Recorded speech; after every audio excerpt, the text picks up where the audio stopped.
കുറെ തെളിവുകൾ കൂടി പുറത്തുവരികയാണ്.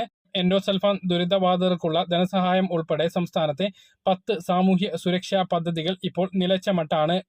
നടത്തിപ്പ് സാമ്പത്തിക വർഷം ബജറ്റ് വകയിരുത്തിയ തുകയുടെ പകുതി പോലും സംസ്ഥാനത്തെ സാമൂഹ്യ സുരക്ഷാ പദ്ധതികളിൽ നൽകിയില്ല. നൽകിയ തുകയായിട്ട് കാര്യക്ഷമമായി ചെലവഴിക്കുകയും ചെയ്തിട്ടില്ല. ബജറ്റ് വിഹിതം 120.4 കോടി രൂപയിൽ 66.06 കോടി രൂപ മാത്രമാണ് അനുവദിച്ചത്. ഇതിൽ 44.3 കോടി രൂപ മാത്രമാണ് ഒരു വർഷത്തിനിടെ ചെലവിട്ടത്.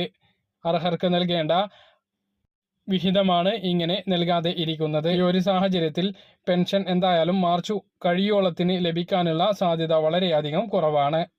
കേന്ദ്രത്തിൽ 3ാം മോദി സർക്കാർ അധികാരത്തിൽ വരുമെന്ന ആത്മവിശ്വാസം പ്രകടിപ്പിച്ച് പ്രധാനമന്ത്രി മോദി ബജറ്റ് സമ്മേളനത്തിനുള്ള മറുപടിയിലുള്ള രാജ്യസഭയിലെ പ്രസംഗത്തിലാണ് പ്രധാനമന്ത്രി നരേന്ദ്ര